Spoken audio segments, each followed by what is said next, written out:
Schedule a free design consultation, and the more you buy, the more you'll save on blinds, shades, shutters, and more from Budget Blinds.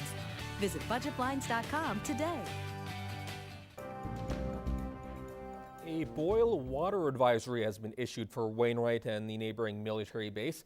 Officials said the advisory is a precaution due to increased turbidity levels along with a structural deficit with the water treatment plant. No illnesses have been reported, and officials say tests for bacteria so far have come back negative. They also say that under the advisory, activated carbon water filters are not a safe method for treating water. And Cold Lake's Mayor Craig Copeland says he's going to make a run at provincial politics.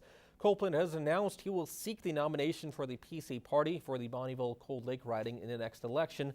With 10 years in municipal politics, Copeland says issues like health care, the regional water line, funding for new schools, and the air weapons range money are things he understands. There is speculation the next election could be called as soon as this spring. The nominations close on February 13th.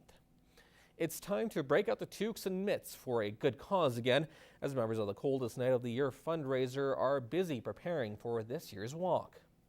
What could be more Canadian than a walk in February with toques? The Coldest Night of the Year walk takes place at Bud Miller Park on Saturday, February 21st. The walk helps fundraise for the local men's shelter and provides citizens with an eye-opening experience of what it really means to live in the cold. The small idea, like this is what they have to deal with. You're out there walking for an hour, maybe 2 hours maximum, but these people who don't have anywhere to go are out there all the time in the cold weather, especially like the weather we get here. Originally starting back in 2011, the walk has since traveled to 81 cities across Canada. While promoting awareness, the fundraiser intends to bring families, friends, and co-workers together. Essentially, there's teams. We want a team captain, signs up a team, and then they get 6 to 8 friends or coworkers to join their team, and they raise funds for the day of the walk, set a fundraising goal. Family, friends can walk together, church groups, sports clubs. So if you can walk, come and join us. You can get involved with the walk by visiting the coldestnightoftheyear.org/register. Hockey fans in the Border City are in for a treat this February. The boys in blue will battle it out with the red-hot firefighters as RCMP take on the fire services in the first annual Battle of the Badges. We're really excited about the fun that's going to be had at the game, as well as the awareness and funds that are going to be generated for our charities. The Lloydminster Sexual Assault Center and Midwest Victim Services will both benefit from the game. The ticket sales will go towards the winning team. Thus, the RCMP will be donating the money from the ticket sales to the Midwest Victim Services when we win. There will also be a raffle for prizes ranging from Olaf the Snowman plushie to nearly $400 worth of Oilers tickets. All the money the raffle generates will go towards the losing team's charity.